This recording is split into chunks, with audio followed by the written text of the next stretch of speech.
ہمارے محترم مولانا صاحب نے قرآن کریم کی سب سے چھوٹی سورت جس کو سورہ عصر کہتے ہیں وہ تلاوت فرمائی، تو میرے ذہن میں بھی یہی آیا کہ اس سے متعلق کچھ معروضات اور کچھ گزارشات آپ حضرات کے سامنے عرض کر دوں۔ یہ قرآن کریم کی چھوٹی صورتوں میں سے ایک چھوٹی صورت ہے جس کو سورہ عصر کہتے ہیں، لیکن اپنے معنی کے اعتبار سے ایک عالم اپنے اندر لیے ہوئے ہے۔ حضرت امام شافعی رحمۃ اللہ علیہ یہ فرماتے ہیں کہ اگر بالفرض قرآن کریم نازل نہ کیا جاتا اور انسانوں کی ہدایت کے لیے اللہ صرف ایک سورت نازل فرما دیتا سورہ عصر، اور انسان اس کے اندر بیان کردہ بنیادی چیزوں پر اور اس کے اندر ذکر کردہ احکام پر عمل کر لیتے اور اپنی زندگی کا مقصد بنا لیتے تو دنیا اور آخرت دونوں سنور جاتی۔ اس آیت قرآن کریم کی سورت کے اندر ایمان کو بیان کیا گیا ہے، اعمال صالحہ کو بیان کیا گیا ہے، صبر کو بیان کیا گیا ہے، حق کی تاکید، حق پر جمع رہنا، حق کی وصیت کرنا، حق کی نصیحت کرنا، ان چیزوں کو بیان کیا گیا ہے۔ تمام قرآن کریم کے مضامین کا خلاصہ اللہ نے اس سورت کو بنایا اور تمام سورتوں کے مضمون کو اور خلاصے کو اللہ نے اس کے اندر جمع فرما دیا ہے۔ تو اگر قرآن کریم بالفرض نازل نہ ہوتا اور اس کے احکام پر عمل کر لیا جاتا تو انسان کی آخرت کے اندر نجات کے لیے یہی احکام پر عمل کرنا کافی تھا، اور انسان کی ہدایت اور رہبری کے لیے یہ سورت کافی تھی۔ کیسی معنی خیز سورت، اور اپنے اندر پورے قرآن کریم کے مضامین کا احاطہ کیے ہوئے اللہ نے سب سے پہلے قسم کھائی والعصر۔ عصر کے معنی زمانے کے بھی آتے ہیں، عصر کے معنی وقت کے بھی آتے ہیں، عصر کے معنی عمر کے بھی آتے ہیں اور نماز عصر کے بھی آتے ہیں۔ اللہ نے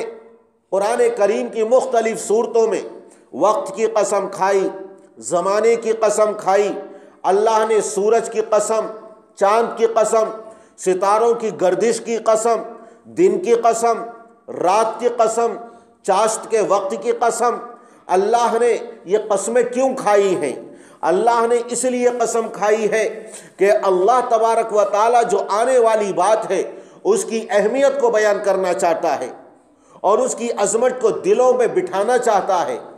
اللہ اس کی طرف انسانوں کے دلوں کو اور دماغ کو متوجہ کرنا چاہتا ہے کہ دیکھو آنے والا مضمون بڑا اہم ہے، اس لیے اللہ قسم کھا کر بیان فرماتا ہے۔ پھر اللہ کبھی زمانے کی، کبھی وقت کی، کبھی چاشت کی، کبھی سورج اور چاند کی، کبھی ستاروں کی قسمیں کھاتا ہے، اس لیے کہ دیکھو یہ زمانہ گزر رہا ہے، یہ زمانہ جو اللہ نے دنیا میں تمہیں عطا فرمایا بڑا بیش قیمت ہے، یہ زمانہ جو اللہ نے عطا فرمایا یہ ہاتھ آنے والا نہیں، گزر جائے گا۔ پھر زندگی بھر آنسو بھی بہاتے رہیں اور اس کے حصول کی کوشش کرتے رہیں، گزرا ہوا زمانہ کبھی واپس آنے والا نہیں ہے۔ والعصر، زمانے کی قسم، اس زمانے کی قدر کرو، اس زمانے کی اہمیت کو جانو، اس زمانے کی اہمیت کو پہچانو۔ یہ زمانہ گزر رہا ہے اور گزرتا چلا جائے گا، لیکن جو وقت اور جو زمانہ ذکر خداوندی کے بغیر گزر گیا، اللہ کی عبادت کے بغیر گزر گیا، یاد الہی کے بغیر گزر گیا، اور انسان اپنے عمل کے اندر اور نامہ اعمال میں کسی نیکی کا اضافہ نہ کر سکا تو سمجھو کہ وہ زمانہ اور وقت میدان محشر میں اس کے لیے حسرت اور افسوس کا ذریعہ اور سبب بنے گا۔ ہمارے اولیاء کرام، بزرگان دین اور بعض صحابہ کرام، ان کا حال یہ تھا کہ جب ان کے پاس کوئی آ کر بیٹھتا اور فضول باتوں میں مشغول ہوتا تو اس کو متنبہ کرتے اور یہ کہتے کہ تو دنیاوی باتوں میں مشغول اور دنیاوی باتوں کا تذکرہ کرتا ہے، اگر تو دنیاوی باتوں کو کرنا چاہتا ہے تو اس سورج کی گردش کو روک دے، اس چاند کی گردش کو روک دے، اس زمانے کے چلن کو روک دے، تاکہ یہ زمانہ ہمارا بغیر کسی نیکی کے گزرنے نہ پائے۔ اور ظاہر ہے نہ سورج کی گردش کو نہ چاند کی گردش کو اور نہ اس زمانے کی رفتار کو کوئی روک سکتا ہے، تو پھر ہم فضول باتوں میں اور دنیاوی مشغولیات کے اندر بغیر اللہ کے ذکر کے اس زمانے کو کیوں ضائع کریں؟ اس لیے اللہ نے زمانے کی قسم کھائی کہ اس زمانے کی اہمیت کو پہچانو، اس زمانے کی قدر کو جانو۔ والعصر، وقت کی قسم، یہ وقت بڑا اہم ہے، یہ اللہ نے وقت عطا فرمایا، یہ امانت ہے ہمارے پاس،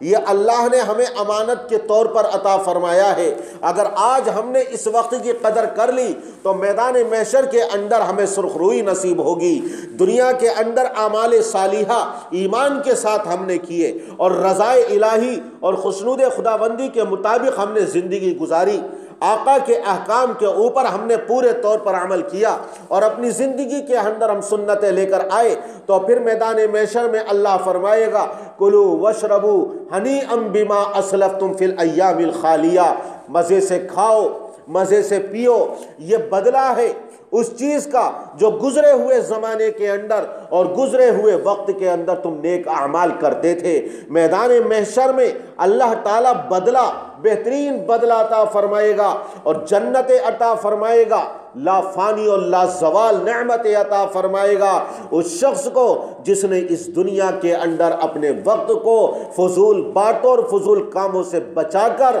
اللہ کی یاد، اللہ کے ذکر اور عبادت الہی کے اندر گزارا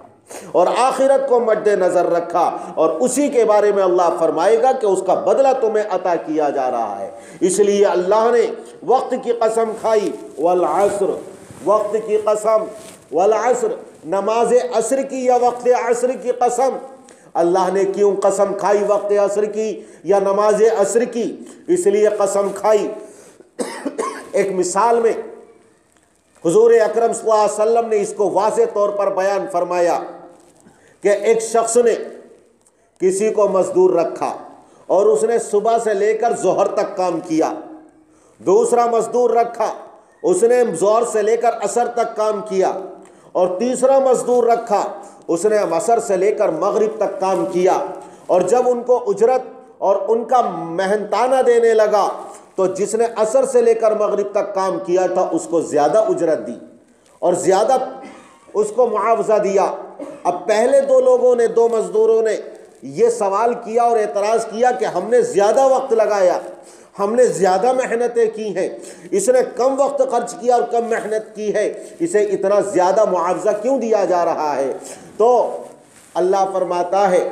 کہ کیا تمہارے اوپر ظلم کیا؟ تمہیں تو پوری محنت کا بدلہ ملا ہے، پورے وقت کا بدلہ ملا ہے، یہ تو میرا فضل ہے، میں جس کو چاہوں زیادہ عطا کروں۔ یہود آئے، نصارہ آئے، اللہ نے ان کو بڑی بڑی عمریں عطا فرمائیں، 100 سال، 200 سال اور 500 سال کی عمریں عطا فرمائیں، اور امت محمدیہ علی صاحبہ الصلاۃ والتسلیم اس دنیا کے اندر وجود میں آئی، اللہ نے ان کو 60 برس 70 برس کی عمریں عطا فرمائی، لیکن اللہ نے ان سے زیادہ ان کو اجر و ثواب عطا فرمایا، اللہ نے ان کو پورا بدلہ ان کی عبادتوں پر دیا، لیکن اپنے فضل سے کم عمر پر اور کم وقت پر اور کم محنت پر ان کو اجر و ثواب زیادہ دیا۔ یہ اللہ کا فضل ہے۔ اب صبح سے لے کر دوپہر تک اور دوپہر سے لے کر عصر تک کا وقت یہ زیادہ، اور عصر سے لے کر مغرب تک کا وقت یہ مختصر ہے۔ اللہ والعصر قسم کھا کر اس بات کی طرح متنبہ کرنا چاہتا ہے کہ انسان تیری زندگی کا سورج طلوع ہوئے زمانہ گزر گیا ہے،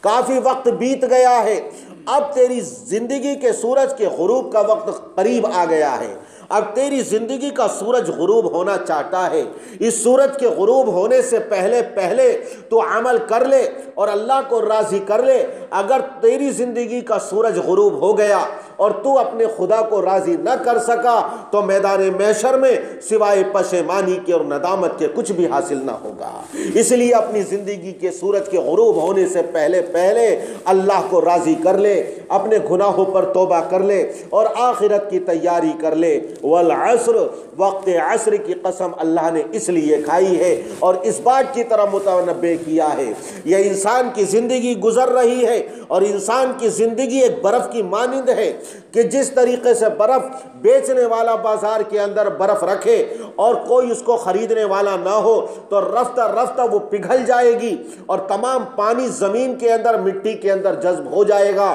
اس کی اصل پونجی بھی ختم ہو جائے گی، فائدہ اٹھانا تو دور کی بات ہے۔ اسی طرح ہماری زندگی برف کی طرح گھل رہی ہے، پگھل رہی ہے، ہو رہی ہے عمر مثل برف کم، ہو رہی ہے عمر مثل برف کم، رفتہ رفتہ چپکے دم بدم۔ اس برف کے گھلنے سے پہلے اور پگھلنے سے پہلے اگر اس برف کے بیچنے والے نے اس برف کو فروخت کر دیا تو اصل پونجی بھی حاصل کر لے گا اور فائدہ بھی اس کو حاصل ہوگا۔ حضرت حسن بصری رحمت اللہ علیہ اپنے وقت کے محدث، اپنے وقت کے فقیہ، اپنے وقت کے صاحب کرامت بزرگ اور ولی، یہ وہ شخصیت ہے جنہوں نے ہماری ماں حضرت ام سلمہ رضی اللہ تعالی عنہا کا دودھ پیا ہے۔ ان کی والدہ حضرت ام سلمہ رضی اللہ تعالی عنہا کی خادمہ تھیں، اور جب یہ کسی کام سے چلی جاتی تھیں اور حسن بصری بیچارے روتے تھے، حالانکہ حضرت ام سلمہ رضی اللہ عنہا بوڑھی ہو چکی تھیں اور سینے میں دودھ نہیں تھا، لیکن ان کو جب اپنے سینے سے لگاتی تو اللہ تعالیٰ کی قدرت اور یہ حضرت ام سلمہ کی کرامت کے پستانوں میں دودھ اتر آتا تھا۔ اسی مبارک دودھ کی برکت کہ اللہ تعالیٰ نے ان کو اپنے وقت کا صاحب کرامت ولی، بزرگ اور محدث اور فقیہ بنایا۔ یہ فرماتے ہیں کہ اس صورت کا مطلب میری سمجھ میں نہیں آتا تھا۔ میں ایک مرتبہ مدینہ منورہ گیا اور میں نے یہ دیکھا کہ ایک برف بیچنے والا شخص اعلان کرتا ہے، ارحموا من یذوب رأس مالہ، ارحموا من یذوب رأس مالہ، اے لوگو تم رحم کرو، اے لوگو ترس کھاؤ اس شخص پر جس کی اصل پونجی پگھل رہی ہے۔ پہلے زمانے کے اندر آسمان سے اور بادلوں سے برسنے والے اولوں کو محفوظ کر لیا جاتا تھا کسی طریقے سے، کیونکہ آج کی طرح فریج اور اسی طرح کولڈ اسٹور یا برف بنانے کی مشینیں تو نہیں تھیں، لیکن اس زمانے میں برسنے والے اولوں کو محفوظ کر لیا جاتا تھا، اور پھر گرمی کا موسم آتا تھا تو اس کو فروخت کیا جاتا تھا۔ تو ایک آدمی مدینہ منورہ میں برف بیچنے کے لیے گیا، حسن بصری رحمت اللہ علیہ اپنی آنکھوں سے دیکھ رہے تھے، وہ کہہ رہا ہے اپنے گھروں سے نکلو، میرے اوپر ترس کھاؤ، بڑی محنت سے میں نے اس کو محفوظ کیا ہے، بڑی محنت سے میں نے اس کو جمع کیا ہے، میرے گزر بسر کا یہ ذریعہ ہے، میرے معاش کا یہ ذریعہ ہے، تم رحم اور ترس کھاؤ اور اپنے گھروں سے نکلو اور میرے پگھلنے والی برف کو اور اولوں کو خرید لو۔ اگر تم نے نہ خریدا تو میری محنت تمام کی تمام ضائع ہو جائے گی، رائگہ ہو جائے گی، میرے اوپر ترس کھاؤ۔ حضرت حسن بصری رحمت اللہ علیہ فرماتے ہیں میری سمجھ میں فوراً اس صورت کا مطلب سمجھ میں آ گیا کہ انسان کی زندگی ایک برف کی طرح ہے، اگر اس کو اس نے کام میں نہ لگایا اور اس کو اس نے عبادت الہی میں نہ لگایا، اگر اس زندگی کے اندر اس نے آخرت کی تیاری نہ کی، اللہ کے احکام پر عمل نہ کیا، اس کی زندگی گھل رہی ہے اور پگھل رہی ہے، اس کی زندگی رفتہ رفتہ ختم ہو رہی ہے، اس کی زندگی کے گزرنے کا اسے احساس نہیں، اصل پونجی یعنی زندگی بھی ختم ہو جائے گی اور اس کے اوپر کوئی فائدہ یعنی آخرت کے اوپر کوئی اجر و ثواب مرتب نہیں ہوگا۔ پھر میدان محشر میں اس کے جگر کا خون اور اس کے دل کا خون آنسو بن کر آنکھوں سے بھی نکلے گا اور وہ روئے گا، گڑ گڑائے گا اور پروردگار اعظم کی بارگاہ میں یہ تمنا کرے گا، حسرت کرے گا، کاش مجھے دنیا کی طرف لوٹا دیا جائے، اے اللہ میں تیرا عبادت گزار بندہ بن کر آؤں گا، میں تیرا محبوب بندہ بن کر آؤں گا، میں اچھے اعمال کر کے آؤں گا، لیکن اس کو دنیا میں کبھی لوٹنا نصیب نہ ہوگا۔ اس لیے ہماری زندگی کا سورج غروب کے قریب ہے اور معلوم نہیں کب غروب ہو جائے، اس لیے کہ کوئی نہیں جانتا انسان کی موت کب آئے گی۔ ہم میں سے کوئی یہ نہیں جانتا کہ اس مجلس سے باہر جائے گا تو وہ زندہ رہ سکے گا یا زندہ نہیں رہ سکے گا۔ حضرت عمر ابن عبدالعزیز رحمت اللہ علیہ خلیفہ راشد، اللہ کے نیک اور متقی بندے، ایسا وقت بھی آیا کہ عید کا موقع ہے، اگرچہ ناز و نعمت کے اندر پلے ہوئے، بہترین لباس پہننے والے، بڑے عمدہ اور صحت ان کی بڑی اچھی صحت اور عیش و آرام میں زندگی بسر کرنے والے، لیکن جب خلیفہ بنائے گئے اپنی بیوی کے تمام زیورات بیت المال کے اندر جمع کر دیے، یہاں تک کہ جتنا ان کے لیے روزینہ اور وظیفہ کافی ہوتا تھا، اتنا ہی لیتے تھے، کوئی عیش و آرام نہیں۔ ایک وقت وہ آیا کہ عید کا موقع ہے، ان کے بچوں کے پاس عید کے کپڑے بھی نہیں ہیں، دوسرے بچوں کے لیے اعلیٰ سے اعلیٰ نفیس عمدہ قسم کے کپڑے ہیں۔ ان کی بیوی نے کہا کہ بچوں کے لیے کپڑے نہیں ہیں، عید کا موقع ہے، کسی سے ادھار لے لیجئے۔ تو یہ کسی کے پاس گئے اور کہا کہ بھائی مجھے کچھ قرض دے دو، ادھار دے دو، تاکہ میں اپنے بچوں کے لیے عید کے لیے کپڑے بنا سکوں۔ کہ کتنے وقت تک کے لیے؟ کہ کچھ دنوں کی مہلت دے دو۔ اس نے کہا کیا تم اس بات کی ضمانت اور گارنٹی لیتے ہو کہ کل تک بھی زندہ رہو گے؟ بس پھر کیا تھا، ہوش و حواس پر ایسا محسوس ہوا کہ بجلی گر گئی، اور فوراً واپس آئے اور اپنی بیوی سے کہا کہ تم یہ کہتی ہو کہ کسی سے قرضہ لے لوں، مجھے تو یہ بھی امید نہیں ہے کہ کل کا نکلنے والا سورج میں دیکھ سکوں گا یا نہیں دیکھ سکوں گا۔ آج ہم نے اپنی آنکھوں سے غروب ہونے والا سورج تو دیکھ لیا، لیکن کسی کی گارنٹی اور ضمانت نہیں کہ آنے والے دن کا نکلنے والا سورج کوئی اپنی آنکھوں سے دیکھ سکے گا یا نہیں، اور اس سورج کے نکلنے سے پہلے ہماری زندگی کا سورج غروب ہو چکا ہوگا۔ اس لیے اس زندگی کے سورج کے غروب ہونے سے پہلے اعمال صالحہ کر لیں، ایمان کے اندر مضبوطی پیدا کر لیں، اللہ کے احکام کے مطابق زندگی گزارنے کا عزم مصمم اور پختہ ارادہ کر لیں، تو سمجھو اس کی زندگی کارآمد ہے اور اس کی زندگی کامیاب ہے، اللہ کے یہاں اس کو سرخروئی نصیب ہوگی۔ اس دنیا کے اندر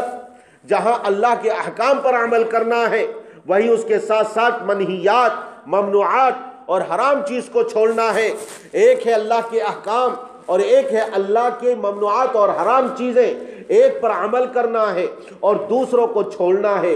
دنیا کے اندر ہم آئے ہیں، جانے کے لیے آئے ہیں۔ فردوں سے جماعتیں بنتی ہیں اور جماعتوں سے قومیں بنتی ہیں۔ یہ دنیا کا نظام حضرت آدم علیہ السلام سے چلتا آ رہا ہے اور قیامت کے برپا ہونے تک چلتا رہے گا کہ افراد آتے رہے، ختم ہوتے رہے، افراد آتے رہے، اس دنیا سے رخصت ہوتے رہے، جماعتیں وجود میں آتی رہیں اور جماعتیں بھی رخصت ہوتی رہیں، اور کتنی قومیں اس دنیا کے اندر آئیں اور فنا کے گھاٹ اتار دی گئیں، نیست و نابود کر دی گئیں۔ کتنی قوموں کے تاریخ کے صفحات پر اور قرآن کریم کے اندر ان کا ذکر ہے، اور کتنی قومیں ایسی بے نشان ہو گئیں کہ آج تاریخ میں ان کا نام و نشان بھی نہیں ہے۔ تو جس طرح افراد آ رہے ہیں اور جا رہے ہیں، جماعتیں آ رہی ہیں، رخصت ہو رہی ہیں، اسی طرح قومیں بھی اس دنیا میں آ رہی ہیں اور رخصت ہو جائیں گی۔ اور یہ امت مسلمہ آئی ہے اور ایک وقت وہ آئے گا کہ فنا کے گھاٹ اتار دی جائے گی، یہ زمین آسمان کا نظام درہم برہم کر دیا جائے گا، اور یہ زمین اور آسمان اور سورج اور چاند یہ کرے آپس میں ٹکرا کر چور چور کر دیے جائیں گے۔ آج کے سائنٹسٹ اور بڑے بڑے سائنسداں اور بڑے بڑے فلاسفر اور دہریے اور ملحد جو پہلے کبھی انکار کرتے تھے قیامت کا، لیکن آج ریسرچ اور تحقیقات کرنے کے بعد اس نتیجے پر پہنچے ہیں اور اقرار کرنے پر مجبور ہیں کہ ایک وقت وہ آئے گا کہ یہ دنیا بلیک ہول میں چلی جائے گی۔ کہتے ہیں کہ یہ نظام جذب و کشش سے قائم ہے، جذب اور کشش سے قائم ہے۔ جب یہ جذب اور یہ کشش اور یہ مقناطیسیت یہ مزمحل ہو جائے گی، کم پڑ جائے گی، تو پھر زمین آسمان یا سورج اور زمین یہ آپس میں مل جائیں گے اور فنا کے گھاٹ اتر جائیں گے۔ کوئی کہتا ہے کہ یہ دنیا کا نظام اس سورج کی گرمی سے چل رہا ہے اور یہ گویا کے انجن ہے، اور رفتہ رفتہ اس کی گرمی آہستہ آہستہ کم ہو رہی ہے۔ ایک وقت وہ آئے گا کہ اس کے اندر گرمی بالکل ختم ہو جائے گی اور وہی دنیا کے ختم ہونے کا وقت ہوگا۔ اور کوئی کہتا ہے کہ یہ زمین کا ٹکڑا کسی وقت میں سورج سے یا چاند سے ٹکرا جائے گا اور یہ زمین آسمان سب کے سب فنا کے گھاٹ اتار دیے جائیں گے۔ کوئی یہ کہتا ہے، اپنی اپنی تحقیقات ہے، کہ بے شمار سیارے جن کا ہمیں علم بھی نہیں ہے، وہ تمام کے تمام اپنے محور اور مرکز میں گردش کر رہے ہیں۔ ایک وقت وہ آئے گا کہ کوئی سیارہ کسی سے ٹکرائے گا اور پھر یہ پوری کائنات کا نظام درہم برہم کر دیا جائے گا۔ اپنی اپنی تحقیقات ہیں، لیکن اللہ نے قرآن کریم کے اندر اور آقائے دو جہاں حضرت محمد الرسول اللہ صلی اللہ علیہ وسلم نے احادیث شریفہ کے اندر فرما دیا کہ یہ دنیا وجود میں آئی ہے، ایک وقت وقت آئے گا کہ قیامت برپا ہوگی اور یہ دنیا فنا کے گھاٹ اتار دی جائے گی اور تمام کو اللہ کے سامنے پیش ہونا ہے، تمام کو دنیا کے اعمال کے بارے میں جواب دینا ہے۔ دنیا میں اس نے جو کیا ہے تمام اس کے نامہ اعمال میدان محشر میں بکھیر دیے جائیں گے، اچھے اعمال کو بھی دیکھے گا، برے اعمال کو بھی دیکھے گا۔ فَمَن يَعْمَلْ مِثْقَالَ ذَرَّةٍ خَيْرًا يَرَهُ وَمَن يَعْمَلْ مِثْقَالَ ذَرَّةٍ شَرًّا يَرَهُ، اگر رائی کے دانے کے برابر بھی نیکی کی ہوگی وہ بھی پیش کر دی جائے گی، اور اگر رائی کے دانے کے برابر گناہ اور برائی کی ہوگی وہ بھی اس کے سامنے کر دی جائے گی۔ اللہ کی پکڑ سے اور گرفت سے بچ نہیں سکے گا۔ بڑے سے بڑے عمل اور چھوٹے سے چھوٹے عمل کو بھی میدان محشر میں چھپا نہیں سکے گا۔ یہ زمین بھی تمام بوجھ اپنے باہر نکال دے گی، تمام خزانے باہر نکال دے گی۔ اس وقت یہ انسان جب دیکھے گا دنیا کے خزانوں کو، دنیا کی دولتوں کو، دنیا کے دفینوں کو کہ آج میدان محشر میں تمام زمینوں نے نکال کر باہر اگل دیے ہیں، تو کہے گا کہ کیا ہوا ہے آج زمین کو؟ تمام خبریں بھی بیان کر رہی ہے اور تمام خزینے اور دفینے بھی آج اس نے اگل کر باہر نکال کر پھینک دیے ہیں۔ کیا اسی کے لیے میں دنیا کے اندر اللہ کو بھلائے ہوئے تھا؟ اسی کے لیے میں آخرت کو فراموش کیے ہوئے تھا؟ اسی لیے میں نے دنیا کے اندر ڈکیتی کی، دوسرے کو قتل کیا، دوسرے کا برا چاہا اور دوسرے کے اوپر ظلم و ستم میں نے ڈھائے؟ کیا اسی کے لیے دنیا کے اندر میں نے اللہ کے احکام کو پیروں تلے روندا تھا اور پامال کیا تھا؟ یقین جانیے دنیا کا کوئی قانون اور دنیا کا کوئی رول اور دنیا کی کوئی عدالت اور دنیا کے بڑے سے بڑا پولیس کا محکمہ بھی کسی کو گناہوں سے نہیں روک سکتا۔ اگر گناہوں سے روکنے والی کوئی چیز ہے تو خوف خداوندی ہے اور آخرت میں اللہ کے سامنے پیش ہونے کا خیال اور عقیدہ ہے۔ اللہ کی وحدانیت کے بعد قرآن کریم کے اندر سب سے زیادہ جس عقیدے کو بیان کیا گیا ہے اور جس کے اوپر اللہ نے سب سے زیادہ زور دیا ہے وہ یہی عقیدہ آخرت ہے۔ جس کے دل اور دماغ کے اندر یہ عقیدہ آخرت پیوست ہو جائے اور جم جائے تو وہ دنیا کے اندر اللہ کا نیک بندہ بنے گا، وہ اللہ کے احکام پر عمل کرنے والا، نبی کی سنتوں پر مر مٹنے والا، وہ عبادت گزار، تقوی والا، خوف خداوندی رکھنے والا، آخرت کی تیاری کرنے والا یہ بنے گا۔ اور جس کے دل کے اور دماغ کے اندر عقیدہ آخرت پہ وسط نہیں ہوگا، آخرت پر یقین نہیں ہوگا، وہ اس دنیا کے اندر ہٹلر بنے گا، وہ اس دنیا کے اندر نیپولین بنے گا، وہ اس دنیا کے اندر ہلاکو کا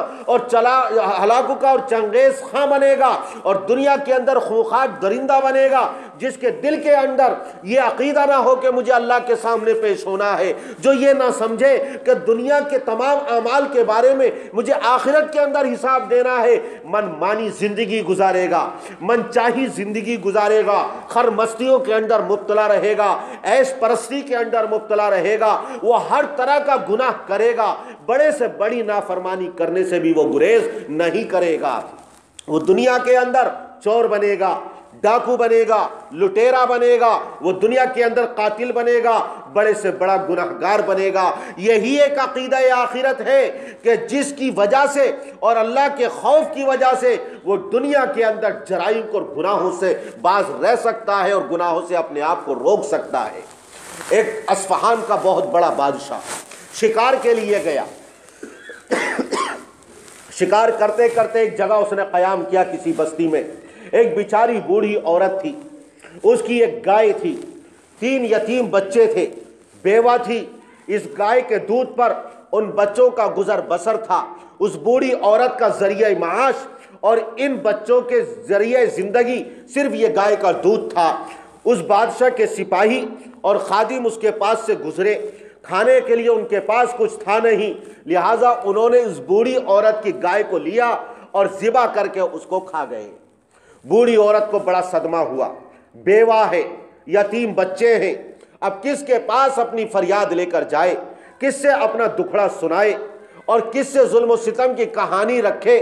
اس بادشاہ کے پاس جانے کی کوشش کی لیکن ان سپاہیوں نے جانے نہ دیا، رسائی نہ ہو سکی۔ اسی طرح گھٹ گھٹ کر بیچاری زندگی گزار رہی ہے، لیکن اسے پتا چلا کہ ایک دن بادشاہ کی سواری اس پل کے اوپر سے اور اس نہر کے اوپر سے گزرنے والی ہے۔ وہ بڑھیا پہلے ہی سے آئی اور اس نہر کے پل کے پاس آ کر کھڑی ہو گئی۔ جب بادشاہ کی سواری اس کے پاس سے گزری، وہ بے باکانہ انداز میں اور جرأت مندانہ انداز میں آگے بڑھی اور اس بادشاہ کے گھوڑے کی لگام کو پکڑ کر اس نے بادشاہ سے کہا، اے بادشاہ، تو اپنے ظلم و ستم کا اور اپنے اعمال کا حساب اس نہر کے پل پر کرنا چاہتا ہے یا اعمال کا حساب میدان محشر کے پل صراط پر کرے گا؟ جب یہ اس نے سنا تو اس کے چہرے کا رنگ بدل گیا،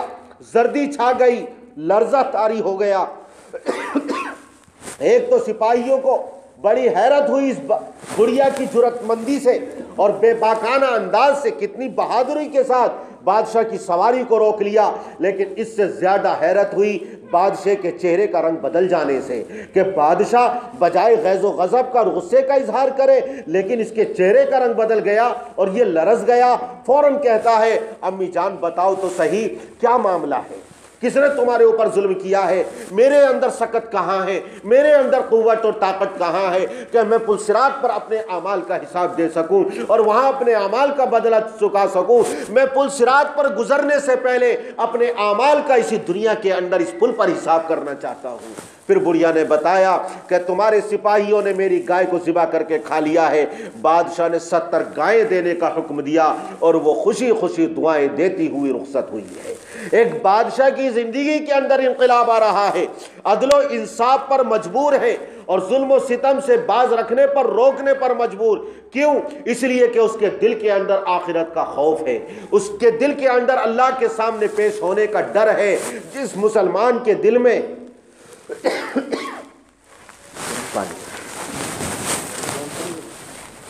تو اس کے دل کے اندر خوف ہے، جس مسلمان کے دل کے اندر یہ ڈر پیدا ہو جائے اور خوف پیدا ہو جائے، اس کی زندگی کے اندر انقلاب برپا ہو جائے گا اور آخرت کی وہ تیاری میں لگ جائے گا۔ یہ عقیدہ آخرت ایسا عقیدہ آخرت ہے۔ عدل و انصاف کا تقاضا بھی یہ ہے کہ یہ میدان محشر برپا ہو، آخرت کا دن آئے۔ آخرت کے دن کو آخرت کا دن کیوں کہتے ہیں اور دنیا کو دنیا کیوں کہتے ہیں؟ دنیا کے معنی آتے قریب کے اور آخرت کے معنی آتے پچھلا دن، آخری دن، اس کے بعد کوئی دن نہیں۔ یہ دنیا بڑی قریب ہے، آخرت سے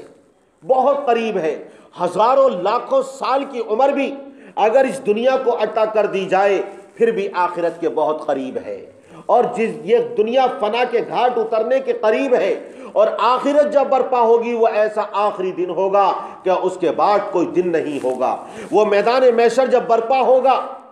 تو وہ ایسا دن ہوگا کہ آخری دن ہوگا، یوم التناد ہوگا، یوم الخلود ہوگا، یوم الطلاق ہوگا، اس کے یوم الغاشیہ ہوگا۔ کتنے ناموں سے اللہ تعالیٰ نے قرآن کریم کے اندر اس کو یاد فرمایا اور ذکر کیا ہے کہ کیوں ذکر کیا ہے؟ اس لیے کہ دیکھو اس دن کے آنے سے پہلے پہلے اس دنیا کے اندر تیاری کر لو۔ چیخ و پکار کا دن ہوگا، اتنی چیخ و پکار ہوگی، اتنی چیخ و پکار ہوگی۔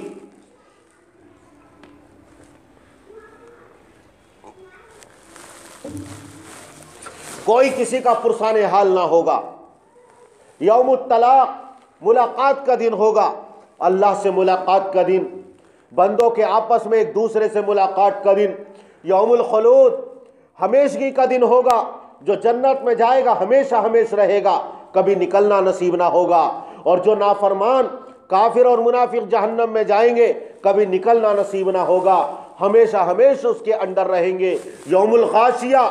چھا جانے والی ایسا دن ہوگا، تمام مصیبتوں پر وہ مصیبت چھا جائے گی، اس سے بڑی کوئی مصیبت نہیں، اس سے بڑی کوئی خبر نہیں۔ زلزلے کا دن ہوگا، ایسا خطرناک بھونچال کا دن ہوگا۔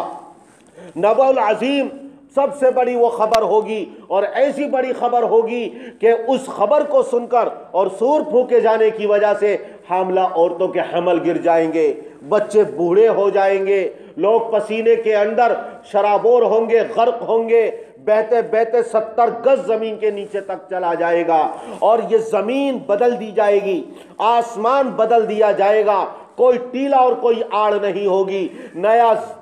دن ہوگا، نئی زمین ہوگی، نیا آسمان ہوگا اور تمام حساب و کتاب تمام انسانوں سے لیا جائے گا، کوئی بھی اس دن راہ فرار اختیار نہ کر سکے گا۔ یہ اللہ کے عین عدل کا تقاضا ہے کہ میدان محشر برپا ہو اور آخرت کا دن آئے، اس لیے کہ ایک انسان وہ ہے جو دنیا کے اندر منچاہی زندگی گزارتا ہے اور ظلم و ستم کرتا ہے، ہر طرح کی نافرمانی کرتا ہے، ہر طرح کا گناہ کرتا ہے، اس نے کوئی بھی اس دنیا کے اندر تکلیف نہیں دیکھی، کوئی اس نے رنج اور غم کا منہ نہیں دیکھا اور اللہ کی نافرمانی کرتا رہا۔ اب اس دنیا سے رخصت ہو کر جب چلا گیا، اب اس کو اللہ کی نافرمانیوں پر کوئی بدلہ نہ ملے، کوئی سزا نہ ملے، یہ کیسے ہو سکتا ہے؟ دنیا کا ہر قانون اس بات کا تقاضا کرتا ہے کہ اگر حکومت کی اطاعت کرے گا تو حکومت کی نظر میں مطیع اور فرما بردار کہلائے گا، حکومت کے قانون سے اگر بغاوت کرے گا تو باغی کہلائے گا،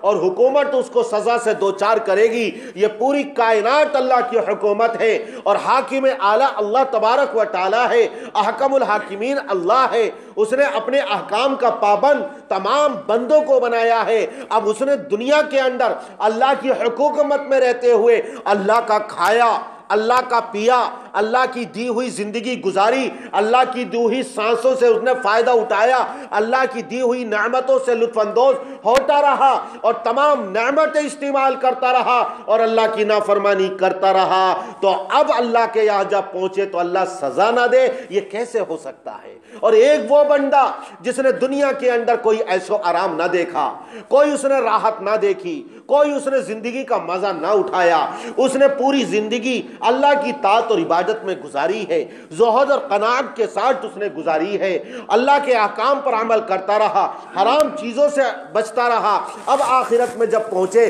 تو وہاں اسے کوئی بدلہ نہ ملے۔ دنیا کے اندر اس نے مصیبتیں اٹھائیں آخرت کے لیے، اللہ کے لیے، اور آخرت کے اندر اسے کوئی بدلہ نہ ملے، یہ دنیا کی کوئی حکومت بھی نہیں چاہتی اور کوئی انصاف پسند آدمی بھی اس بات کا کبھی تک نہیں کہے گا۔ اس لیے اللہ تبارک و تعالیٰ نے ایسوں کے لیے عدل و انصاف کا دن رکھا ہے۔ عدالت کی کرسی پر اللہ جلوہ افروز ہوگا اور احکم الحاکمین اس دن فیصلے کرے گا۔ جو دنیا کے اندر اعمال کیے ہیں پورا پورا بدلہ دیا جائے گا، اچھے اعمال کا اور برے اعمال کا۔ میری مائیں اور بہنیں پردے کے پیچھے بیٹھی ہوئی وہ بھی غور سے سن لیں کہ اس دنیا کے اندر چاہے کتنی بڑی زندگی مل جائے لیکن ایک نہ ایک دن ختم ہونے والی ہے۔ ایک شخص وہ میدان محشر میں لایا جائے گا، یا اللہ کی بندی وہ جس نے اس دنیا کے اندر تکلیفوں کی زندگی گزاری، مصیبتوں میں زندگی گزاری۔ کبھی اس نے یہ نہیں دیکھا کہ سردی کے موسم میں گرم لحافوں کا مزہ کیا ہوتا ہے،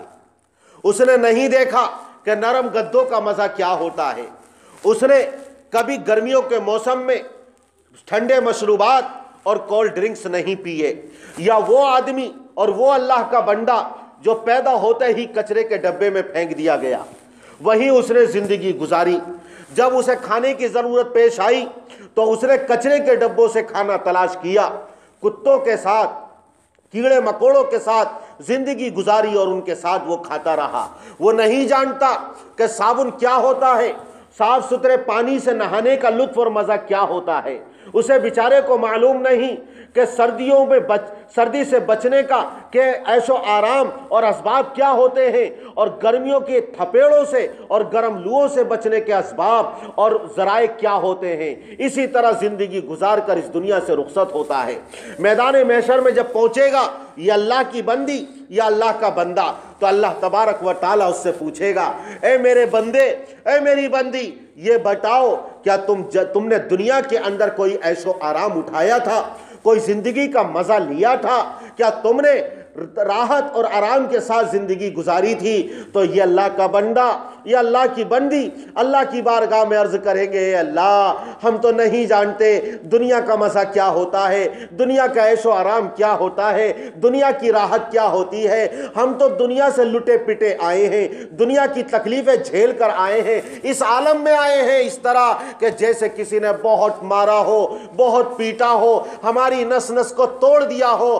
بدن ہر طرف سے سے ہر اعتبار سے دکھ رہا ہو اور تکلیف میں مبتلا ہو، اللہ فرشتوں کو حکم فرمائے گا، اے میرے فرشتوں جاؤ میرے بندی اور بندی کو لے کر جاؤ اور جنت دور سے کھڑا کر دینا یا جنت کے اندر ایک غوطہ دے کر باہر نکال دینا، جنت کے اندر رکھنا نہیں، جنت کی نعمتیں کھلانا نہیں، شراب طہور پلانا نہیں، اور وہاں دور کھڑا کر دینا یا ایک غوطہ دے کر نکال لینا کہ ہوا کا ایک جھونکا آئے اور اس کی فرحت محسوس کریں، انبساط محسوس کریں، خوشی محسوس کریں۔ لہٰذا فرشتے لے کر جائیں گے، جنت کی ہوا کا ایک جھونکا آئے گا، ان کو لگے گا اور یہ تمام دنیا کے رنج و غم اور تکلیفیں بھول جائیں گے، پھر اللہ کے دربار میں پیش کیا جائے گا۔ اب اللہ پوچھے گا، اے میرے بندی، اے میرے بندے ذرا بتا کیا دنیا کے اندر تو نے کوئی تکلیف دیکھی تھی؟ یہ کہیں گے تڑپ کرے میرے پروردگار ہم نہیں جانتے کہ دنیا کے تکلیف اور دنیا کے اندر مصیبت کیا ہوتی ہے۔ جنت کے اندر ایک غوطہ دینے سے یا جنت کی ہوا کا ایک جھونکا لگنے سے دنیا کے تمام غم اور رنج و مصیبت بھول جائیں گے، ایسا محسوس ہوگا کہ ہمیشہ زندگی آرام میں اور عیش و آرام میں اور راحتوں میں گزاری ہے۔ ایک زندگی یہ دنیا کی زندگی، اور ایک وہ بندی ہوگی اللہ کی، کیا اس نے جب آنکھیں کھولی تو محلوں کے اندر، ناز و نعمتوں کے اندر، عیش و آرام کے اندر، یہ وہ اللہ کا جب پیدا ہوا تو محلوں کے اندر زندگی کی آنکھیں کھولتا ہے، زکام ہوئی تو ادھر خادم اور ادھر خادم آئے، سر میں درد ہوا فوراً طبیب اور ڈاکٹر، ادھر کروٹ بدلتا ہے تو گاؤ تکیے، ادھر کروٹ بدلتا ہے تو گاؤ تکیے، دنیا میں جس چیز کی فرمائش اور خواہش ظاہر کی وہ حاضر کر دی گئی، جو عیش و آرام چاہا وہ ملا، جو مانگا وہ عطا کر دیا گیا۔ دنیا کے اندر کسی غم کا منہ اس نے نہیں دیکھا، کسی تکلیف کا اس نے منہ نہیں دیکھا۔ اس طرح زندگی گزار کر اس دنیا سے یہ اللہ کی بندی یا اللہ کا بندہ جب رخصت ہوتا ہے، لیکن اللہ کی نافرمانی میں زندگی گزاری تھی، گناہوں میں زندگی گزاری تھی، اللہ کے سامنے جب پیشی ہوگی تو اللہ پوچھے گا، اے میرے بندے، اے میری بندی ذرا بتاؤ تو صحیح کیا دنیا کے اندر تم نے کوئی تکلیف دیکھی ہے، کوئی رنج اور غم دیکھا ہے؟ یہ کہیں گے کہ اللہ ہم نہیں جانتے کہ رنج اور غم اور مصیبت اور تکلیف کس کو کہتے ہیں، ہم تو عیش و آرام کے اندر زندگی بسر کر کے آئے ہیں۔ اللہ فرشتوں کو حکم دے گا، اے فرشتوں جاؤ ذرا جہنم کی سیر کرا کر لاؤ اور دور کھڑا کر دینا، جہنم میں داخل مت کرنا، وہاں کا غسلین، وہاں کا زقوم اور وہاں کی راد اور پیپ، وہاں کا سڑا ہوا خون، وہاں کے خاردار پھل، وہاں کا کھولتا ہوا پانی اور وہاں کا سڑا ہوا خون، یہ تمام کا تمام اس سے دور رکھنا۔ لہٰذا اس کو 500 سال کی مسافت کی دوری پر کھڑا کر دیا جائے گا، جہنم کی گرم لو کا اور گرم ہوا کا ایک جھونکا آئے گا اور اس کو لگے گا، بدن کا تمام پانی خشک کر دے گا، پھر اللہ کی دربار میں اس کو حاضر کیا جائے گا۔ اب اللہ پوچھے گا، اے میرے بندے، اے میری بندی ذرا بتا کہ دنیا کے اندر تو نے کوئی عیش و آرام دیکھا تھا؟ یہ اللہ کی بندی کہے گی، یہ اللہ کا بندہ کہے گا، اے اللہ دنیا کے اندر ہم نہیں جانتے کہ عیش و آرام کس کو کہتے ہیں، اس جہنم کی ہوا کے ایک جھونکے نے دنیا کے تمام عیش و آرام کو بھلا دیا۔ ایسا محسوس ہوتا ہے کہ ہم نے پوری دنیا کے اندر زندگی صرف تکلیف ہی تکلیف کے اندر گزاری ہے۔ میری ماں اور بہنوں اور میرے دینی بھائی اور بزرگوں، یہ دنیا کی تکلیف کوئی تکلیف نہیں، دنیا کا عیش و آرام کوئی عیش و آرام نہیں، یہ تمام دنیا کی چیزیں عارضی ہیں اور ایک نہ ایک دن یہ عارضی ختم ہونے والی ہے۔ بقا اور لا زوال اور لا فانی دنیا کے اندر جانا ہے، جہاں ہمیشہ ہمیشہ رہنا ہے، اور وہاں کی نعمتیں بھی ہمیشہ رہنے والی ہوں گی، وہاں کا عذاب بھی ہمیشہ رہنے والا ہوگا۔ اور اللہ کے عدل کا تقاضا یہ ہے کہ وہ آخرت کا دن، وہ عدالت کا دن، وہ بدلے کا دن، وہ ہمیشگی کا دن، اور وہ اللہ سے ملاقات کا دن، وہ قیامت کا دن، اللہ کے سامنے کھڑے ہونے کا دن اور اللہ کے سامنے پیش ہونے کا دن، یوم الحساب، حساب کا دن یقیناً قائم کیا جائے اور دنیا کے تمام اعمال کا آخرت کے میدان میں حساب لیا جائے اور تمام حساب چکتا کر دیا جائے۔ اس لیے ہماری جتنی محنتیں ہیں دنیا کے اندر وہ اتنی ہی محنتیں ہونی چاہیے جتنا ہمیں دنیا میں رہنا ہے، اور آخرت کے لیے اتنی محنت جتنا ہمیں آخرت میں رہنا ہے۔ ویسے دنیا کی محنت کوئی شریعت نے منع نہیں کیا ہے، بلکہ جس طرح نماز پڑھنا فرض، روزہ رکھنا فرض ہے، اللہ کے احکام پر عمل کرنا فرض ہے، حلال روزی حاصل کرنا بھی فرض ہے۔ کسب الحلال فریضۃ بعد الفریضہ، حلال روزی حاصل کرنا اسی طرح فرض ہے جس طرح نماز پڑھنا فرض ہے اور روزے رکھنا فرض ہے۔ دل بیار، دست بکار، لیکن حالت یہ ہونی چاہیے کہ ہمارے ہاتھ پیر دنیا کے کام کاج کے اندر مشغول ہو اور ہمارا دل اللہ کی یاد میں ہو، اور ہماری زندگی آخرت کی تیاری میں صرف ہو رہی ہو اور بسر ہو رہی ہو۔ ہمارا حال یہ ہونا چاہیے۔ صحابہ کرام دنیا کمائی ہے، انہوں نے دولتیں جمع کی ہیں، لیکن آخرت کے لیے جمع کی ہیں۔ حضرت عبد الرحمن ابن عوف اتنے بڑے صحابی عشر مبشرہ میں سے ہیں، اور حضور اکرم صلی اللہ علیہ وسلم کے ساڑو اور ہم زلف بھی ہوتے ہیں۔ اتنا بڑا کاروبار کہ عراق میں، حجاز میں، مصر میں، ملک شام میں ان کی تجارتی آفس اور تجارتی کوٹھیاں تھیں، اور مال ایکسپورٹ اور امپورٹ ہوتا تھا، مال سپلائی ہوتا تھا، سونے چاندی کے سکے آتے تھے، اونٹوں پر مال لد کر آتا تھا، اور مسجد نبوی کے صحن میں اور ان کے گھر کے اندر سونے چاندی کے اس طرح ڈھیر لگا دیے جاتے تھے جس طرح کسی کے گودام میں غلے کے ڈھیر لگا دیے جاتے ہیں۔ حضرت عثمان غنی رضی اللہ عنہ اتنے بڑے مالدار کہ غنی یعنی مالدار ان کے نام کا جز بن گیا اور ان کا لقب بن گیا۔ تو دنیا کمانا کوئی بری بات نہیں ہے، لیکن آخرت کی تیاری کو فراموش نہ کریں۔ کسب الحلال فریضۃ بعد الفریضہ، حلال روزی کمانا اور حاصل کرنا اسی طرح فرض ہے جس طرح نماز پڑھنا اور روزے رکھنا۔ لیکن آج ہماری تمام محنتیں، آج ہماری تمام تگ و دو اور ہماری تمام کوششیں اور ہمارا مال و دولت جو صرف ہو رہا ہے اور خرچ ہو رہا ہے وہ دنیا اور مادیت پر خرچ ہو رہا ہے، دنیاوی تعلیم پر خرچ ہو رہا ہے۔ اگر ہم چاہتے ہیں تو ہمارا بچہ دنیا کے اعتبار سے پی ایچ ڈی کر لے، اعلیٰ سے اعلیٰ ڈگریاں حاصل کر لے،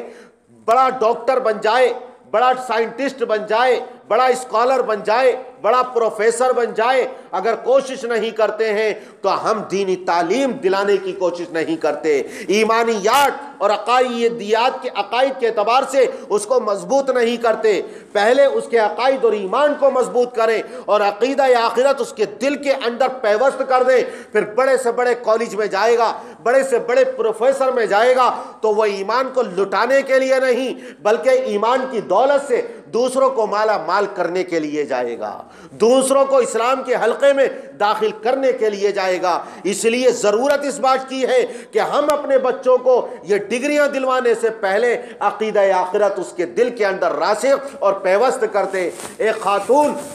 جو نئے زمانے کی تھی اور نئے زمانے کی چال چل رہی تھی،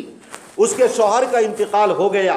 بے پناہ دولت چھوڑی، بے پناہ مال و دولت اور پراپرٹی اور نقد اور بینک بیلنس اور کیش اس نے چھوڑا۔ اس نے اپنے بچے کو اسکول کے اندر داخل کیا، تعلیم حاصل کر کے پھر کسی کالج کے اندر داخل کر دیا، ملک کی تعلیم حاصل کر لی تو اس کو باہر اس نے بھیج دیا اور اعلیٰ سے اعلیٰ اس کو میڈیکل کی ڈگریاں دلوائیں، امریکہ اور لندن کی یونیورسٹیوں میں اور میڈیکل کالجوں میں اس کو ڈگریاں دلوائیں اور تعلیم دلوائی۔ وہ وہاں تعلیم حاصل کر رہا ہے، چونکہ شوہر بے پناہ دولت چھوڑ کر گیا تھا، اس عورت کے دل کے اندر اللہ کا ڈر نہیں تھا، عقیدہ آخرت صحیح طور پر دل کے اندر پیوست نہیں تھا، آخرت کی تیاری مد نظر نہیں تھی۔ اس نے اپنے بیٹے کے لیے آنے سے پہلے اپنے ملک کے اندر ایک نرسنگ ہوم اور ایک بہت بڑا ہاسپٹل تیار کروایا، اس کے اندر بہت سارے روم بنوائے اور اس کے اندر یہ طے کیا کہ میرے بیٹے کا یہ روم، یہاں پیشنٹ دیکھے گا، یہاں مریضوں سے ملاقات کرے گا، یہاں دوستوں سے ملاقات کرے گا۔